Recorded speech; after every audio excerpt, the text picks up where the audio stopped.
Hello, everyone. Hello, hello, hello.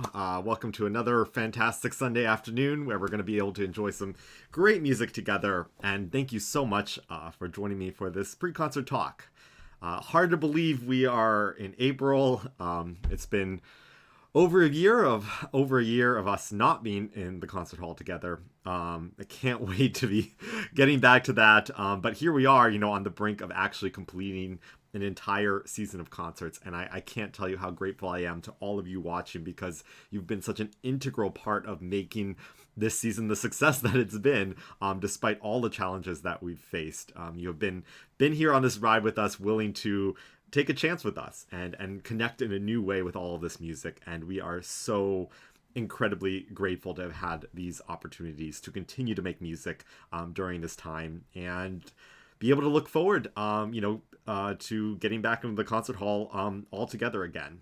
I think it's important that we've been able to do what we've done this season, because it's not just like a light switch. You don't just get to, I don't know, kind of disappear for a year and then suddenly expect everything to be normal again. And what we've been able to do this year is in many ways become stronger as an organization, become a lot more innovative, try out different things, connect in different ways.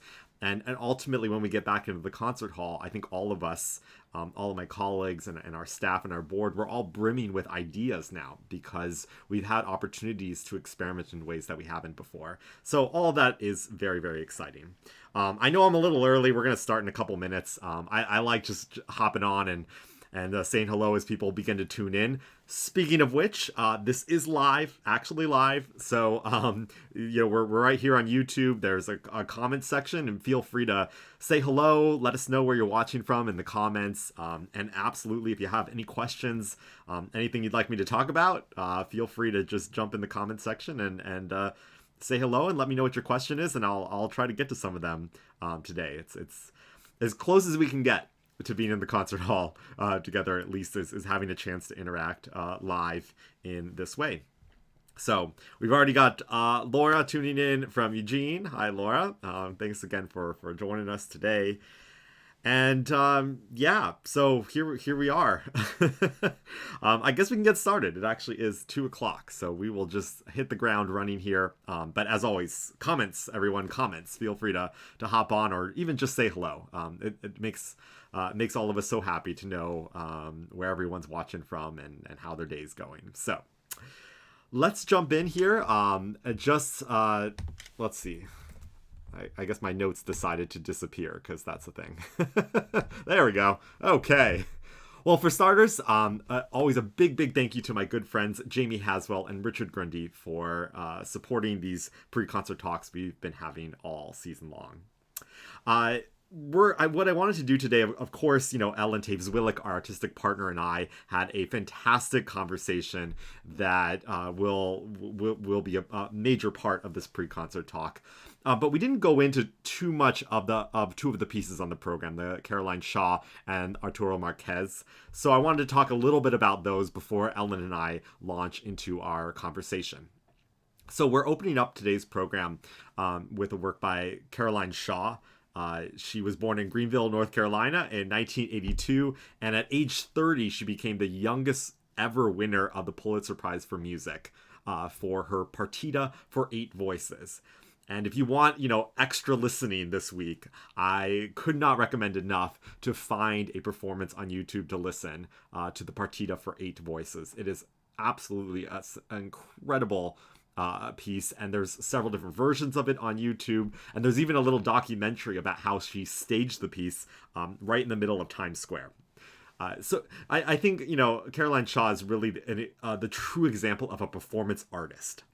She's a violinist, she's a vocalist, she's a composer, and as much as she innovates in her writing, she does the same thing in the ways that she performs. And you can catch her in all sorts of different ways. Her music was included in a Beyonce music video. She's produced with Kanye West. I mean, she's been on that side of the spectrum. And then, of course, obviously, writing for major orchestras and some of the most famous soloists around the world. So really, just the kind of artist that just, like all the great composers, there's no barriers. There's no genre barriers to what she does. She just wants to connect with people and find amazing ways to kind of bring different styles of music together. And then even within her own, say a piece like what we're going to hear today, which is in the tradition of Western classical music, even within that, to find new and innovative things to do.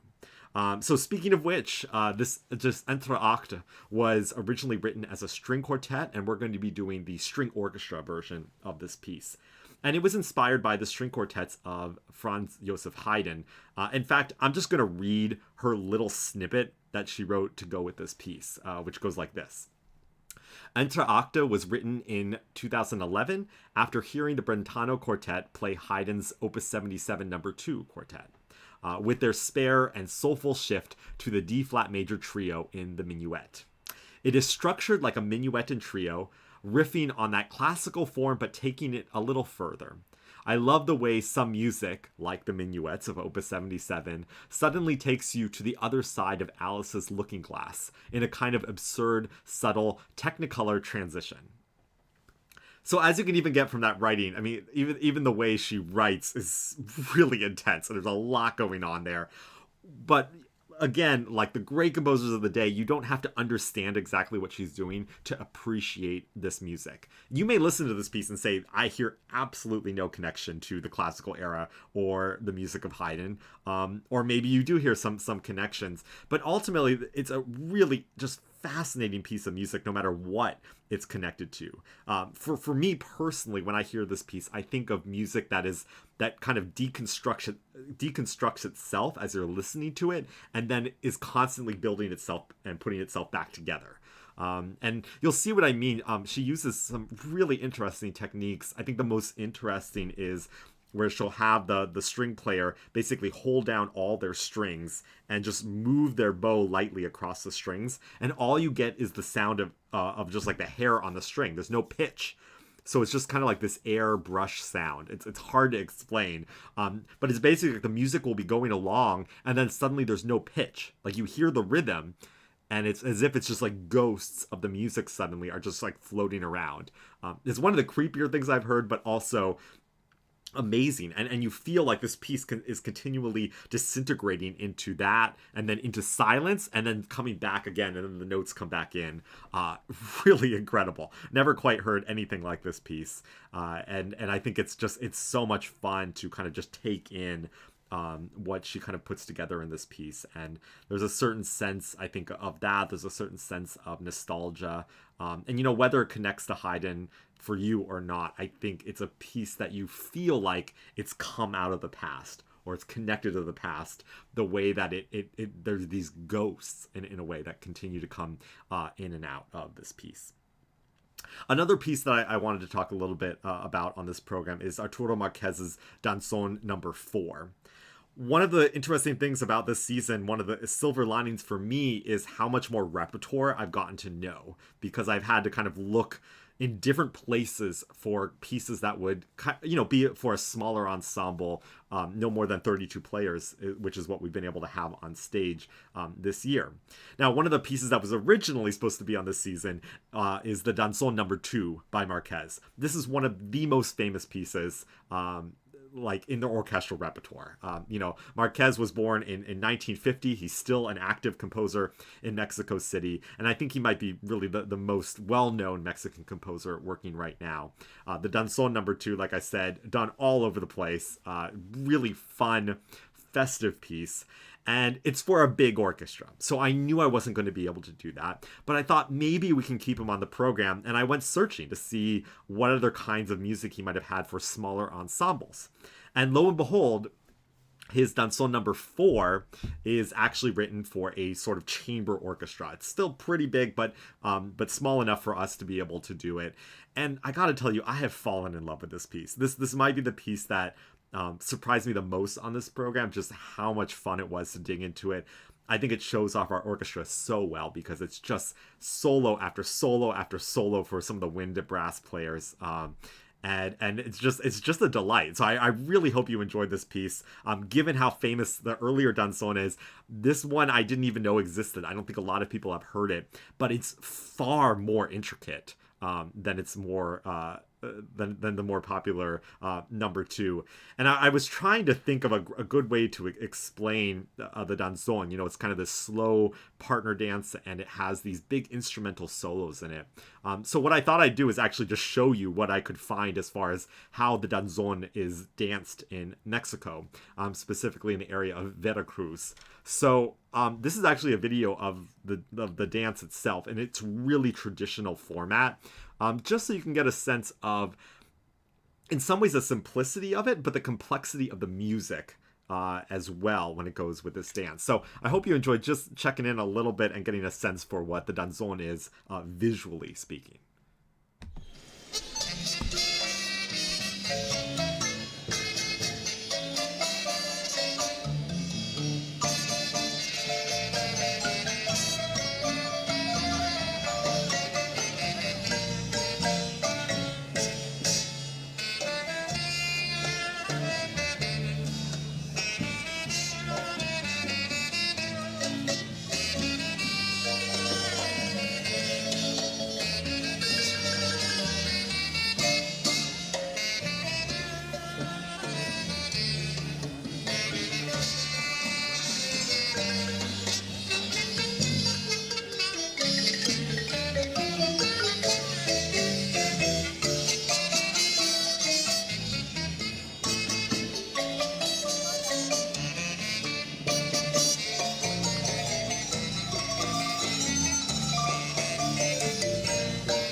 Crap. I'm sorry.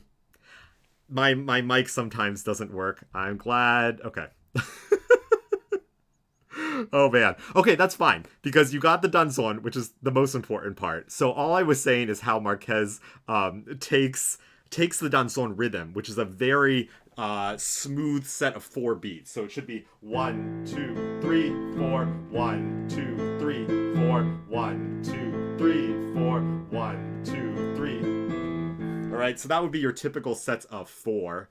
But then what he does is Marquez is going to add an extra beat. So the typical for the rhythm for number 4 is actually 5 beats plus 4 beats, 5 beats plus 4 beats, which keeps this music constantly suspended in the air, which is, I think, what gives it a really unique feel, unlike really any other danson you're going to hear. And so if you were to count it, it would actually come out like this. 1, 2, 3, 4, 5. 1, 2, 3, 4. 1, 2, 3, 4, 5. 1, 2, 3. So not only do you have all the intricacy and the rhythm in this, But it's odd. There's always one extra note. So the only way to dance to this would actually be to really choreograph it, which is what has been done in the past. Is actually you have to have a ballet company actually figure this out, because you can't just stand up and start dancing to this. You'll get really confused very fast. But it just goes to show you the incredible intricacy in this Danson. And like I said, it's been such a wonderful delight to be able to get to know this piece and to be able to present it to you today. So with all of that, let's launch into my talk with Ellen Taves-Willich today, our artistic partner. It's been just incredible to get her insights, not only on her own pieces, but the program as a whole. And so this was a little conversation we had earlier this week about today's program. Well, hello, Ellen, and welcome everyone to this pre-concert talk. Ellen, I look forward to these so much every month, a chance to talk about just everything regarding music with you and really take a deep dive into some of the music we're going to be hearing. As always, why don't we dig in first with your piece, The Romance for Violin and Chamber Orchestra. And you know, obviously we have a little introduction in the concert itself, but let's dig into it a little more. And maybe you can talk about sort of your connection with the violin. Obviously, you know, you're a violinist yourself, and maybe you can talk about kind of your journey with the instrument and then turning to writing for it like this. Well, actually, I love the violin. I'm not really playing anymore because I don't have time to practice, and it's a very demanding instrument. If you can't practice, forget about it. You know. But I love the violin, and when I was young, I played the trumpet and the piano and the violin, and I got more and more and more deeply interested in the violin literature. And so that's why I kind of dropped the other things and went on with the violin.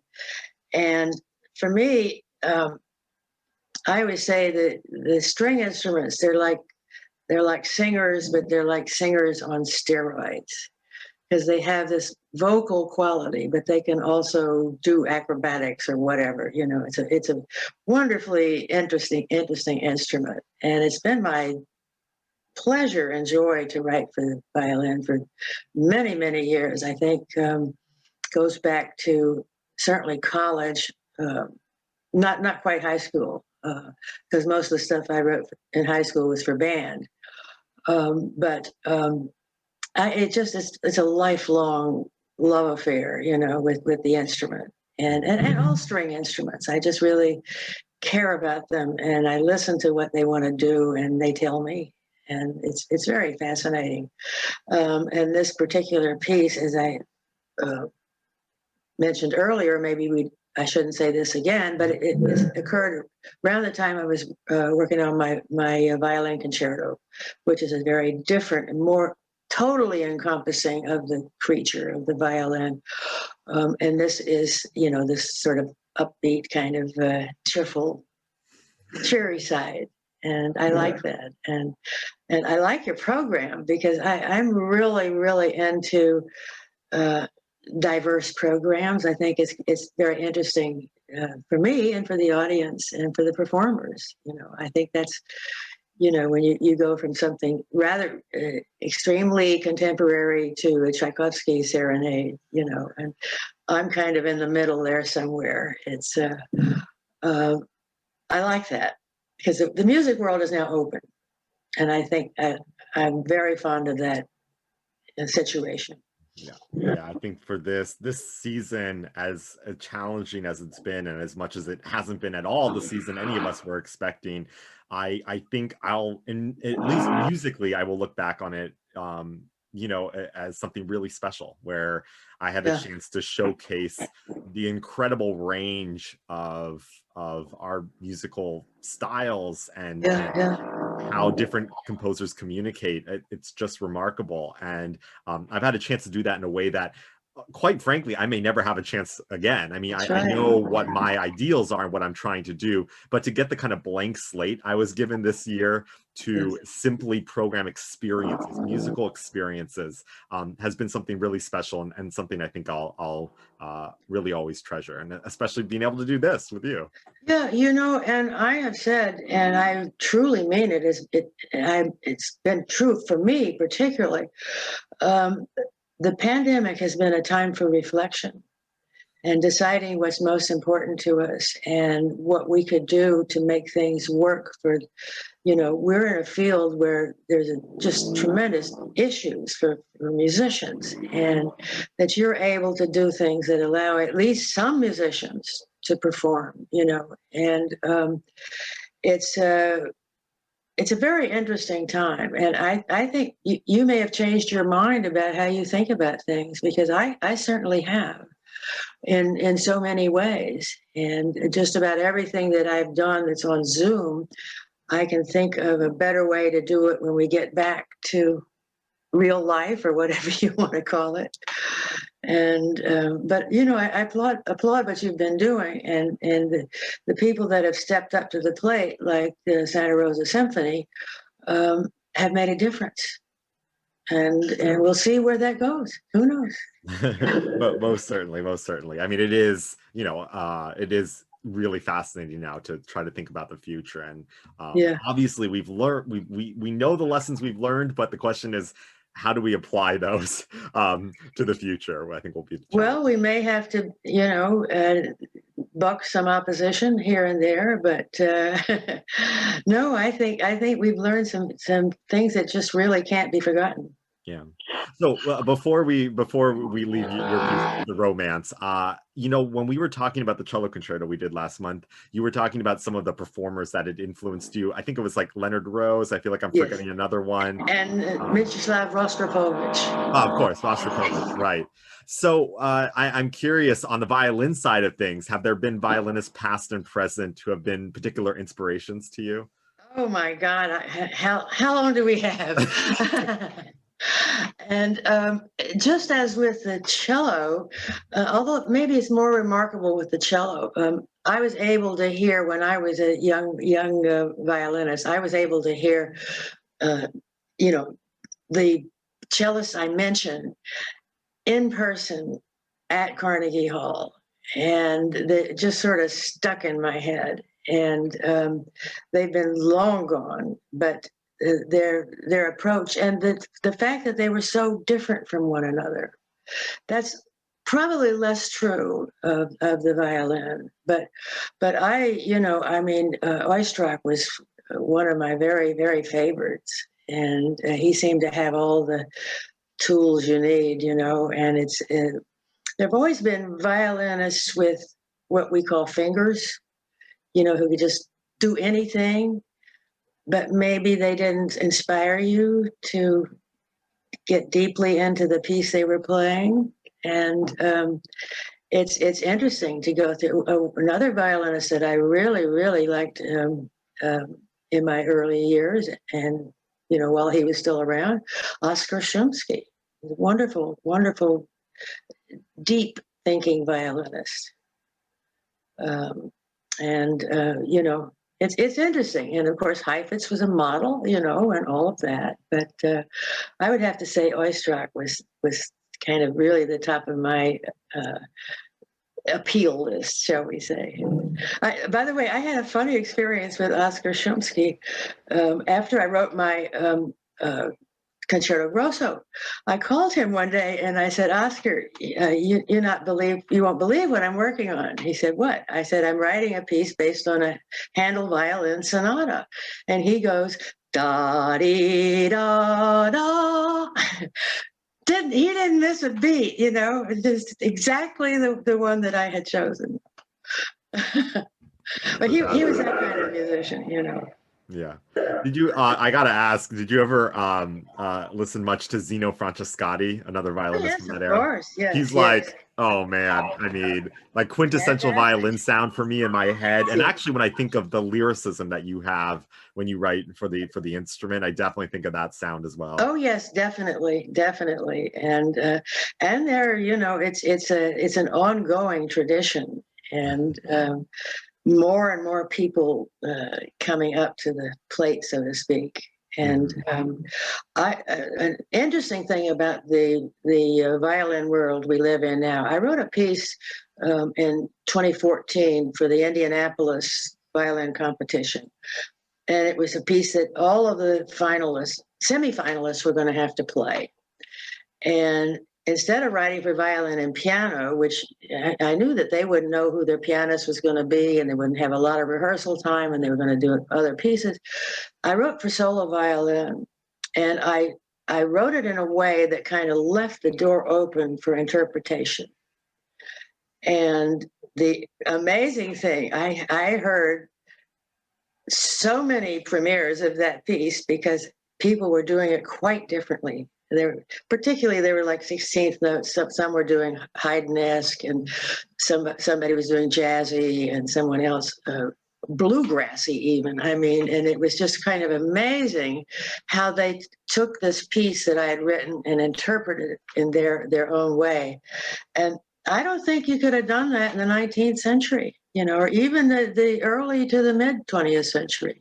Mm-hmm. It's kind of interesting that the world is like that now, where people feel safe to come out and go forward and say, I want to do this way, and this is my deep feeling about the piece. It's not that I'm showing off my chops in some area. It's that I feel that's what the piece calls for. And that was interesting. Very, very interesting to me. I mean, I think that's also, I mean, of course, times have changed as well, but it's also, I think, a kind of a hallmark of what you've done with all these amazing concertos, the amount of music that you've written for individual players and the freedom that you've given them, the way that you write, not kind of strangling them to play like one way. Because I remember, so, in this romance we're doing, I love that you took the time and you actually write, under the performance notes for the violinist, you write, I have edited the solo violin part rather carefully, but I hope this is only helpful, not inhibiting. I hope that soloists will bring much imagination, color, and personal temperament to the performance of this work. I think that's so beautiful that you would take the time to be like... Well, that's the way I feel. Yeah. And I will do some markings. I will mark a down bow or an up bow, but for a kind of a formal reason. That you can get the same effect with an up bow as with a down bow. So it's just a notice to the performer that this note is sort of like needs a little weight, but you can give it up instead of down. And I don't want them to feel they have to do down bow. It's like I don't want to feel that I'm imposing on a performer. I want them to feel like I'm freeing them. To take over, because it's got to be their piece. I mean, I may have written it, but in the best performances, it's always their piece. Your performance in my cello concerto is your piece, and Zul's. I wrote it, but what can I say? No, it's what I mean. Having that, having that freedom and flexibility. I mean, I think that's just it's so wonderful to have that direct line to a composer like yourself, but also know that you want us to, bring our own personalities, our own artistry to it, and it's that kind of collaboration, that coming together is what makes it really special. So, that's really the joy in many ways of new music.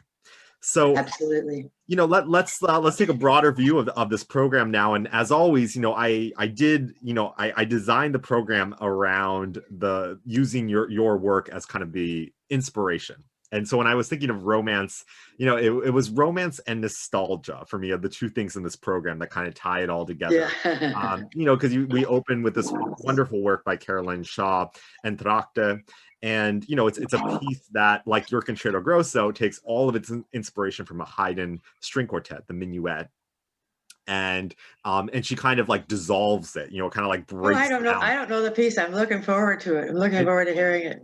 Yeah, it's basically, it kind of starts off with that kind of gracefulness you might expect, and then it just kind of breaks down over the course of the piece. And there's times where she has the string players playing, but they put their fingers down on the string, so there's no sound, and it's just like the ghost of a rhythm instead of like the actual notes. And then notes kind of come in and out of it. It really is a incredibly unique work. And so we have that sort of a nostalgic look back at the past. And then, of course, when it comes to romance, a Danson, it doesn't get any better than that. And of course, Arturo Marquez, so popular for these wonderful Mexican dances that he wrote a whole series of them.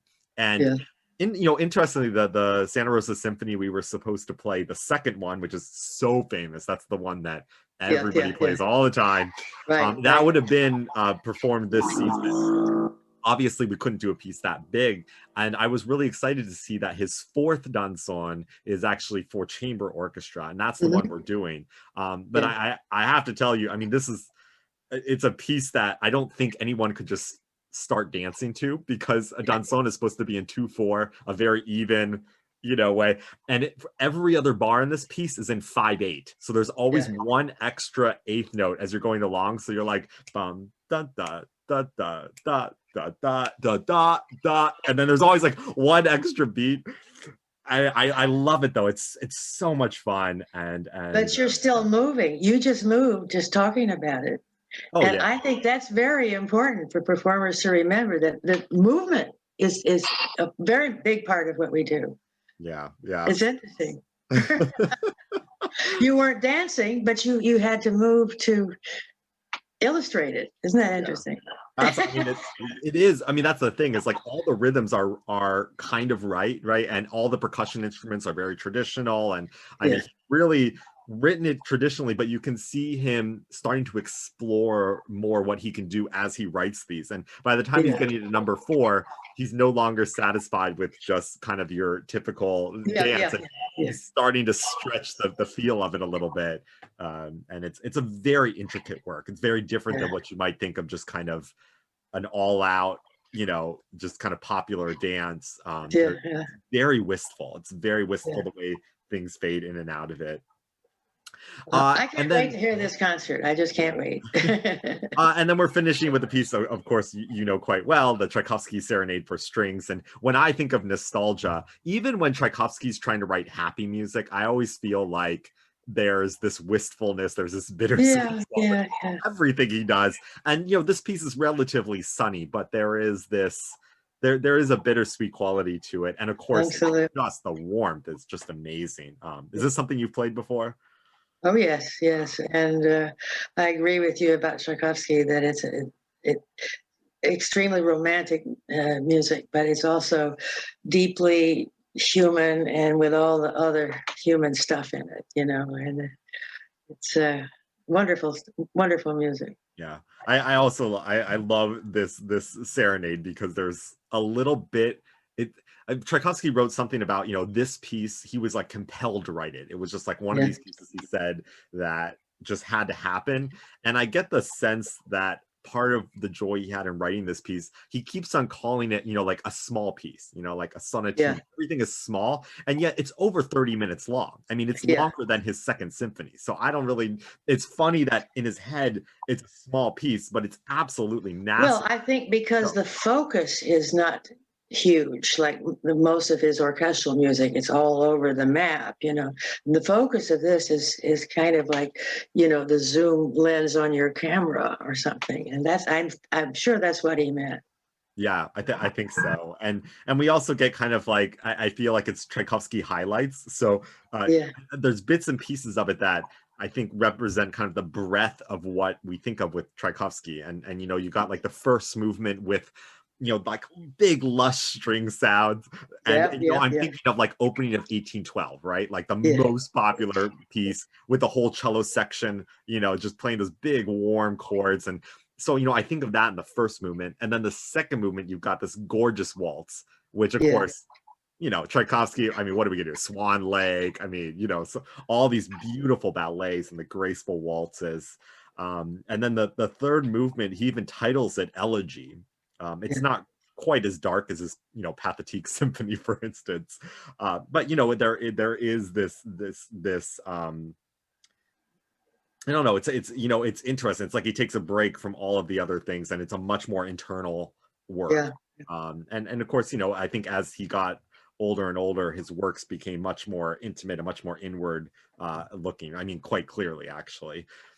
And then the last movement being, Russian theme. Again, quintessential Tchaikovsky, getting to just kind of dedicated work to his homeland, the things that inspired him. And so I mean, I guess when I was thinking of a romance and sort of like a love letter to who you are, I think the Serenade is so close to that for Tchaikovsky. Terrific. Yeah. Well, my goodness, Ellen, it's always so good to catch up with you and love talking music with you. I'm actually kind of sad, that we get two more of these now, and I'm like, well, where's the time gone? It feels like it's just. I know it's been well, the whole pandemic has really marred the whole time universe. It's like, what year is this? It's interesting. But anyway, it's been my great pleasure to have this relationship with the orchestra and with you. Well, thank you, Ellen. Yeah. Well, we'll looking forward to this performance today, and of course, connecting with you for Peanuts Gallery next month. It's going to be a terrific way to finish off our time with you. So, thanks as always, Ellen. Great to see you. Toy, toy, toy. Well, there you go. Hope you enjoyed getting a chance to once again hear Ellen and I talking about all things related to music. It's been such a really special journey to take with her, and it's really an honor to think that by the time all of this is done, she and I will probably have had about, I don't know, maybe like 5 hours worth of conversations about music. And it's something at some point I was thinking of trying to stitch together so we could have kind of just kind of remember what we all went through together with her, because one of the most important American composers working today, someone who has had such an incredible effect on the music world, like where we're headed in the future, and her legacy will always loom so large in contemporary music. So it's just been really special to be able to take that journey with her. Thanks so much for joining me, everyone. I know we're getting close here to concert time, so now would be a great time if you want to get up, stretch a little bit, grab something good to eat and drink, and come back for our performance starting at 3 p.m.